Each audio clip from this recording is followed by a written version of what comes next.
Movie की शुरुआत में हमें न्यू ऑर्लिन्स का सीन दिखाया जाता है, जहां हाल फिलहाल में हरिकेन आया था। तो उसके जाने के बाद दो पुलिस वाले स्टेशन में चेकिंग करने आ जाते हैं, जहां उन्हें रिकॉर्ड्स चेक करने पर पता चल जाता है कि हरिकेन आने से पहले एक प्रिजनर को ट्रांसफर नहीं किया गया था। तो ये दोनों पुलिस वाले जल्दी से प्रिजन सेल की तरफ चले जाते हैं, जहां पर अब काफी ज्यादा पानी भरा हुआ था। साथ ही एक सेल में प्रिजनर मौजूद था, जो इन दोनों को देखकर बेग करने लगता है कि प्लीज मेरी जान बचा लो, वरना मैं डूब कर मर जाऊंगा। जिस पर ये दोनों पुलिस वाले टॉन्ट करने लगते हैं कि तुम तो एक ड्रग एडिक्ट हो, जिसके लिए हम लोग अपनी जान खतरे में क्यों डालें। तो ये सुनकर प्रिजनर की हिम्मत पूरी तरह से टूट जाती है, जो भगवान से प्रे करने लगता है। तो ये सब देखकर टेरी मैकडोना नाम के पुलिस वाले को रहम आ जाता है, जो इस प्रिजनर को बचाने के लिए पानी में जंप लगा देता है। मगर ये बहादुरी उसे महंगी पड़ जाती है, क्योंकि इस रेस्क्यू के चक्कर में टेरी की बैक इंजर्ड हो जाती है। तो डॉक्टर उसे पेन किलर लेने की एडवाइस करने लगता है, जो अब टेरी को जिंदगी भर लेने पड़ेंगे। तो टेरी की बहादुरी के लिए उसे प्रमोट कर दिया जाता है, जो अब सार्जेंट से प्रमोट होकर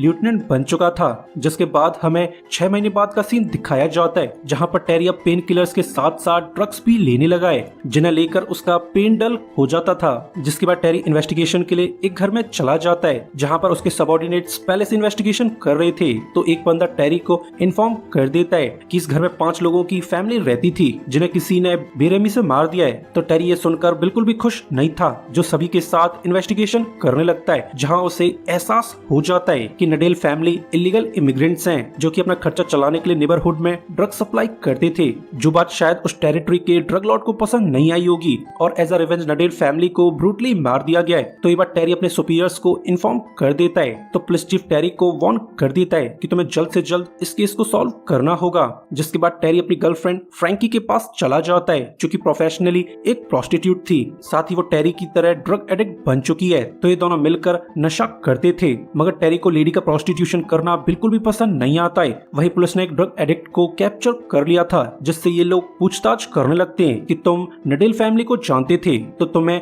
इस बात का भी एहसास होगा कि नडेल फैमिली किसके एरिया में ड्रग सप्लाई करते थे। तो ये जानकर वो आदमी काफी ज्यादा डर जाता है, जो उनकी बातों का जवाब देने से साफ इनकार कर देता है। तो टेरी उसे थ्रेटन करने लगता है कि अगर तुमने हमारी हेल्प न की तो हम तुम पर चार्जेस लगा देंगे, जिसके बाद तुम जिंदगी भर जेल में सड़ सकते हो। तो वह आदमी मजबूरी में इन्हें क्लियर कर देता है कि नडेल फैमिली डोनाल्ड नाम के ड्रग डीलर के एरिया में सप्लाई करते थे, जो बात डोनाल्ड को पसंद नहीं आई थी। प्रोबेबली डोनाल्ड ने ही उन 5 लोगों को मरवाया होगा। मगर ये सब कह के उस आदमी को काफी ज्यादा डर लगने लगा है, क्योंकि उसने अनजाने में काफी इन्फो लीक कर दी थी, जिसके लिए डोनाल्ड अब उसे जान से मार देगा। मगर इस बात से टेरी को जरा भी फर्क नहीं पड़ता है, क्योंकि उसकी बैक में पेन होने लगा था। तो वो आराम करने के लिए वेटिंग रूम में चला जाता है, जहां उससे मिलने के लिए मर्ड नाम का आदमी आ जाता है, जो टेरी को इन्फॉर्म कर देता है कि मैं अब तुम्हारे लिए काम नहीं कर सकता, क्योंकि इंटरनल अफेयर्स एविडेंस रूम से गायब हुए ड्रग्स की छानबीन कर रही है। वेल, टेरी रेगुलरली मंड के थ्रू एविडेंस रूम से ड्रग्स चोरी करवाता था, जिससे वो बिना टेंशन नशा कर पा रहा था। मगर अब इस सब की भनक इंटरनल अफेयर्स को लग चुकी है, जिनके डर से मंड अब चोरी करना नहीं चाहता है। तो टेरी उसे थ्रेटन करने लगता है कि अगर तुमने मेरा काम नहीं किया तो मैं तुम्हें एक्सपोज कर दूंगा, जिस बात पर मंड ध्यान नहीं देता है। तो अब टेरी काफी ज्यादा अपसेट था, क्योंकि अब उसे ड्रग्स का न्यू सोर्स ढूंढना होगा। तो वो अपनी कार लेकर पेट्रोलिंग पर निकल जाता है, जहां उसे क्लब से बाहर एक कपल दिख जाता है, जो कि नशे में धुत अपनी गाड़ी की तरफ जा रहे थे। तो उन्हें देखकर टेरी को समझ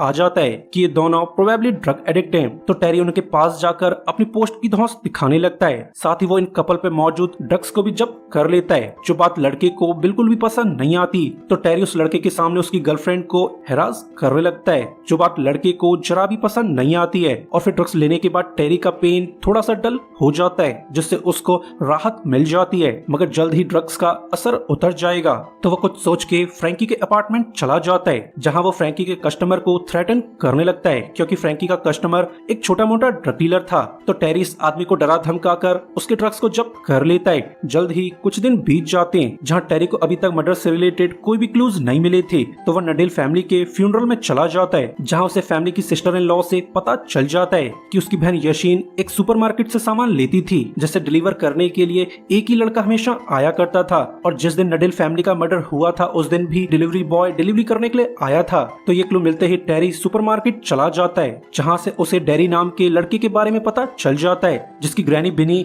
एक नर्सिंग होम चलाती थी। तो टेरी बिनी के पास पूछताछ करने चला जाता है, ताकि वो डेरी का पता लगा सके। मगर लेडी इस बारे में कोई भी जवाब नहीं देती है, क्योंकि वो बिल्कुल भी बिल्कुल भी नहीं चाहती कि टेरी किसी भी पुलिस केस में फंस जाए, मगर तभी यहाँ पर टेरी रॉजर्स आ जाता है, जिससे टेरी पूछताछ करने लगता है। तो रॉजर्स टेरी को इन्फॉर्म कर देता है कि जिस टाइम नडिल फैमिली का मर्डर हुआ था उस टाइम मैं घर में डिलीवरी करने गया था, तो गन शॉट्स की आवाज सुनकर मैं अलमारी में छुप गया था, साथ ही मैंने खून होते हुए भी देखा था। तो रॉजर के डिस्क्रिप्शन के हिसाब से टेरी को रियल मर्डरर का पता चल जाता है, जो बात वो पुलिस चीफ को भी इन्फॉर्म कर देता है कि नडिल फैमिली का खून डोनाल्ड नाम के ड्रग डीलर ने करवाया था, जिसमें उसके साथियों के नाम गैरी और शॉन हैं। तो हमें डोनाल्ड को पकड़ने से पहले उसके साथियों को पकड़ना होगा ताकि वो डोनाल्ड के खिलाफ गवाही दे सके, जिसके लिए पुलिस चीफ भी परमिशन दे देता है। तो टेरी फुल फोर्स को लेकर गैरी के घर चला जाता है, जहां वो बड़ी चालाकी से गैरी का माल साफ कर लेता है, साथ ही वो गैरी को पकड़ने में भी कामयाब हो जाता है। तो इस अरेस्ट के बाद टेरी काफी ज्यादा खुश था, क्योंकि उसके यहाँ आने का मेन मोटिव गैरी के ड्रग्स को हासिल करना था। जिसके बाद गैरी का इंटरोगेशन चालू हो जाता है, मगर गैरी काफी ज्यादा लॉयल था, जो इनकी बातों के जवाब नहीं देता है। तो टेरी खराब मूड से एक क्लब चला जाता है, जहाँ नेड नाम का आदमी बैटिंग करवाता था। तो नेड टेरी से हेल्प मांगने लगता है कि मेरी बेटी ने स्पीड लिमिट तोड़ दी थी, जिसकी वजह से ट्रैफिक पुलिस ने उसका लाइसेंस जब्त कर लिया है। तो नेड की हेल्प करने के लिए टेरी $5000 की डिमांड करने लगता है, जो नेड बड़ी आसानी से टेरी को दे देता है। तो टेरी जल्दी से ट्रैफिक पुलिस के पास चला जाता है, मगर ट्रैफिक पुलिस का लेफ्टिनेंट टेरी की बातों को सुनना नहीं चाहता था, क्योंकि वो टेरी जैसे करप्ट कॉप को फेवर करना नहीं चाहता है, जो बात टेरी को बिल्कुल भी पसंद नहीं आती है। तो वो ये बात नेड को इन्फॉर्म कर देता है, जो टेरी पर पूरी तरह से भड़कने लगता है कि तुमने मुझसे $5000 ले लिए हैं, तो अब तुम्हें कैसे भी करके मेरा काम करवाना होगा, वरना मैं तुम्हें बर्बाद करने में कोई भी कसर नहीं छोड़ूंगा। जो बात टेरी को बिल्कुल भी पसंद नहीं आती है, मगर वो नेड का अब कुछ भी कर नहीं सकता था। जिसके बाद पुलिस क्लूज को फॉलो करते हुए गैरी की पार्टनर शॉन को ढूंढ लेती है, जो एक लेडी के घर में छुपकर रह रहा था। तो टेरी शॉन को वार्न करने लगता है कि अगर तुम डोनाल्ड और उसका हाइडिंग स्पॉट बता दो तो मैं तुम्हें जाने दे सकता हूँ। मगर ये बंदा भी गैरी की तरह काफी ज्यादा लॉयल था, जो टेरी की बातों पर ध्यान नहीं देता है। तो टेरी उसे थ्रेटन करने लगता है कि अगर तुमने डोनाल्ड के खिलाफ गवाही नहीं दी तो नडिल फैमिली के मर्डर चार्जेस तुम पर और गैरी पर डाल दिए जाएंगे, जिसके लिए तुम्हें एटलीस्ट 10 साल की जेल होने वाली है। मगर इस बात पर भी शॉन जरा भी ध्यान नहीं देता है। नेक्स्ट डे डोनाल्ड अपने लॉयर को लेकर पुलिस स्टेशन आ जाता है, जिसकी बातों को सुनकर टेरी को एहसास हो जाता है कि डोनाल्ड को भी अंदाजा हो चुका है कि पुलिस वाले उसके खिलाफ एक केस बना रहे हैं। तो अब डोनाल्ड फुली अलर्ट हो चुका था। जिसके बाद हमें डिस्ट्रिक्ट अटॉर्नी का ऑफिस दिखाया जाता है, जहां वो पुलिस चीफ और टेरी को इन्फॉर्म कर देता है कि हमें नडिल फैमिली के घर में किसी भी तरह के डीएनए सैंपल्स नहीं मिलेंगे, यानी हम डोनाल्ड और उसके साथियों पर यूं ही चार्जेस नहीं लगा सकते। अगर हमें डोनाल्ड के खिलाफ केस बनाना है तो उसके लिए हमें एक विटनेस को ढूंढना होगा। जिस पर टेरी डीए को इन्फॉर्म कर देता है कि हमारे पास एक विटनेस मौजूद है, मगर उसके सामने आते ही डोनाल्ड अलर्ट हो जाएगा, जो उस बच्चे को मारने की हर मुमकिन कोशिश करने वाला है। तो पुलिस चीफ इन्हें एश्योर करने लगता है कि केस की सुनवाई होने से पहले रॉजर्स को 24 आवर्स प्रोटेक्शन दी जाएगी। तो उस प्रोटेक्शन का जिम्मा टेरी को मिल जाता है, जो रॉजर्स को लेकर फ्रैंकी से मिलने चला जाता है, जिसके फेस की ऐसी हो रखी थी। तो ये देखकर टेरी पूरी तरह से भड़क जाता है, क्योंकि टेरी को समझ आ चुका है कि फ्रैंकी के कस्टमर ने उससे मारपीट की होगी। तो वो अंदर जाकर जस्टिन नाम के कस्टमर से मारपीट करने लगता है, जो बात जस्टिन को बिल्कुल भी पसंद नहीं आती है। तो वो टेरी को थ्रेटन करने लगता है, जिस बात का टेरी पर जरा भी असर नहीं होता है। साथ ही वो जस्टिन के $10,000 चुरा लेता है। तो जस्टिन खराब मूड में यहाँ से निकल जाता है। जिसके बाद टेरी फ्रैंकी और रॉजर्स के साथ एक रेस्टोरेंट चला जाता है ताकि ये लोग मिलकर लंच कर सके, मगर रॉजर मौका पाकर यहाँ से भाग जाता है। जिस बात का एहसास टेरी को भी हो जाता है कि प्रोबेबली रॉजर्स गवाह बनना नहीं चाहता है। तो वो रॉजर्स की ग्रैंडमा से पूछताछ करने चला जाता है, जहाँ बिनी उसे क्लियर कर देती है कि मेरा ग्रैंडसन इस केस में इन्वॉल्व होना नहीं चाहता है, तो पुलिस वाले मेरे बच्चे को फोर्स नहीं करते हैं, जो बात टेरी को बिल्कुल भी पसंद नहीं आती है। तो वो बिनी को थ्रेटन करके रॉजर्स की लोकेशन पूछने लगता है, जिस पर लेडी उसे जवाब नहीं देती है। तो टेरी बिनी की पेशेंट मैडम एडविन की ऑक्सीजन सप्लाई को निकाल देता है, जिससे लेडी बिना सांस के तड़पना चालू हो जाती है। तो ये देखकर बिनी काफी ज्यादा शॉक्ड है कि ये पुलिस वाला इतना भी गिरा हुआ कैसे हो सकता है। जिस पर टेरी लेडी को इन्फॉर्म कर देता है कि अगर ये ओल्ड लेडी यहाँ पर मर जाती है तो उसकी मौत का जिम्मेदार तुम्हें ठहराया जाएगा, और यकीन मानो मैं तुम्हें और तुम्हारे बच्चे को बर्बाद कर दूंगा। जिस पर हार मानकर बिनी उसे इन्फॉर्म कर देती है कि रॉजर्स अब तक तो एयरपोर्ट से निकल चुका होगा, क्योंकि मैडम एडविन ने रॉजर्स के लिए इंग्लैंड की टिकट बुक करवा दी थी, जहां वो मैडम एडविन की फैमिली के साथ अपनी जिंदगी स्पेंड करने वाला है। तो ये बात जानकर टेरी काफी ज्यादा अपसेट था, क्योंकि अब रॉजर्स उसके हाथों से निकल चुका है, जो बात वो पुलिस चीफ को इन्फॉर्म कर देता है, जो टेरी को वार्न कर देता है कि तुम्हारी बदतमीजी की खबर पुलिस तक पहुंच चुकी है, और अब इस केस में इंटरनल अफेयर्स भी शामिल हो चुकी है, क्योंकि जिस लेडी को तुमने मारने की कोशिश की थी उसका बेटा एक कांग्रेसमैन है, जो अब तुम्हें बर्बाद तलाक करना चाहता है। तो ये जानकर टेरी काफी ज्यादा अपसेट था।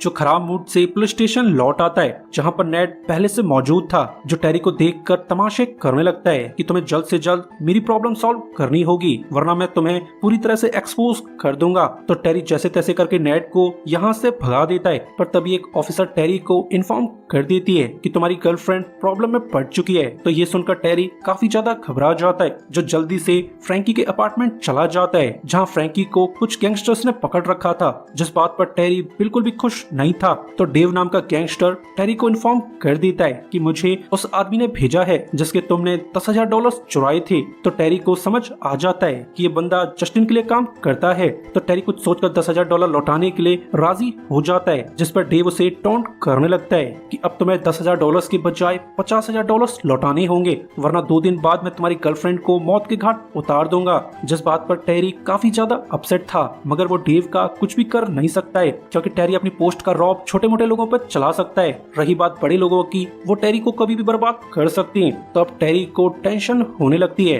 जो फ्रैंकी को लेकर अपने पेरेंट्स के घर चला जाता है ताकि फ्रैंकी डेव से दूर सेफली रह सके। मगर टेरी के तो बुरे दिन चल रहे थे क्योंकि तभी यहाँ पर 2 इंटरनल अफेयर्स के ऑफिसर्स आ जाते हैं, जो टेरी को इन्फॉर्म कर देते हैं कि तुम्हें एक्टिव ड्यूटी से सस्पेंड किया जा रहा है, साथ ही तुम्हारी गन को भी जब्त किया जाएगा। तो ये जानकर टेरी काफी ज्यादा दुखी था क्योंकि वो अपनी पोस्ट का रॉब चढ़कर ड्रग्स को हासिल नहीं कर पाएगा। तो जब टेरी को कोई भी रास्ता नजर नहीं आ रहा था, तब वो ड्रग लॉर्ड डोनाल्ड के पास चला जाता है ताकि वो डोनाल्ड के साथ सौदा कर सके। टेरी ड्रग्स और पैसों के लिए डोनाल्ड का इन्फॉर्मर बनना चाहता है, जिस बात पर डोनाल्ड भी इंटरेस्ट शो करने लगता है, जिससे इनके बीच सौदा हो जाता है। और फिर जल्द ही कुछ दिन बीत जाते हैं जहां टेरी की मदद से डोनाल्ड का बिजनेस बढ़ने लगता है क्योंकि अब उसे टेरी के थ्रू पुलिस एक्टिविटीज का पहले से पता रहता है। और अब डोनाल्ड और टेरी मालामाल हो चुके थे क्योंकि उनके पैसों की कमी पूरी हो चुकी थी। जल्द ही टेरी नेट को उसका पैसा लौटा देता है, साथ ही टेरी ने डेव को देने के लिए भी पैसों की जुगाड़ कर ली थी। तो वो कुछ सोचकर फ्रैंकी के पास चला जाता है, जो टेरी को इन्फॉर्म कर देती है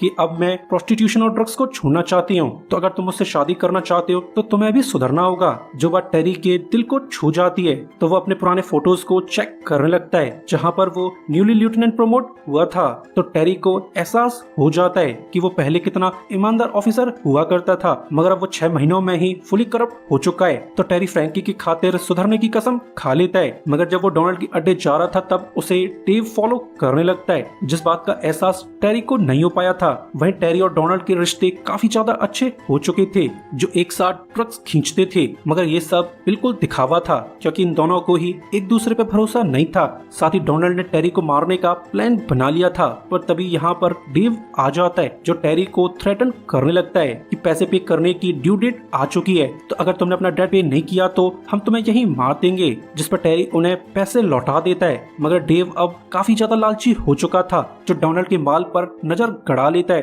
और ये बात डोनाल्ड को बिल्कुल भी पसंद नहीं आती है, जो बिना हेजिटेशन के डेव और उसके आदमियों को ठोक देता है। तो ये देखकर टेरी काफी ज्यादा खुश था क्योंकि उसकी सभी प्रॉब्लम्स सॉल्व हो चुकी थी। तो वो जल्दी से पुलिस स्टेशन लौट जाता है, जहां वो अपने कलीग्स को इन्फॉर्म कर देता है कि अभी अभी डोनाल्ड के क्रू ने मेरी आंखों के सामने खून किए हैं। तो ये जानकर टेरी का पार्टनर काफी ज्यादा खुश था क्योंकि अब वो ऑफिशियली डोनाल्ड को अरेस्ट कर सकते हैं, जिसकी मदद से पुलिस वाले डोनाल्ड के घर जाकर उसके गैंग को अरेस्ट कर लेते हैं। तो ये सब देखकर डोनाल्ड काफी ज्यादा गुस्सा था कि टेरी शुरुआत से ही अंडरकवर काम कर रहा था। साथ ही चीफ टेरी को इन्फॉर्म कर देता है कि तुम्हारी हेल्प से हमें डोनाल्ड के डीएनए सैंपल्स मिल चुके हैं, यानी अब डोनाल्ड को जेल जाने से कोई भी रोक नहीं सकता है। तो ये जानकर टेरी काफी ज्यादा खुश था और थोड़ी देर में टेरी को 2 और खुशखबरी मिल जाती है, जहाँ जस्टिन टेरी के पास जाकर उसे इन्फॉर्म कर देता है कि अब मैं तुमसे अपनी दुश्मनी को खत्म करना चाहता हूँ, क्योंकि अब जस्टिन को पता चल चुका है कि उसके भेजे हुए गुंडे सभी मर चुके हैं। तो अब जस्टिन काफी ज्यादा डरा हुआ है कि कहीं टेरी गुस्से में उसको भी न मरवा दे।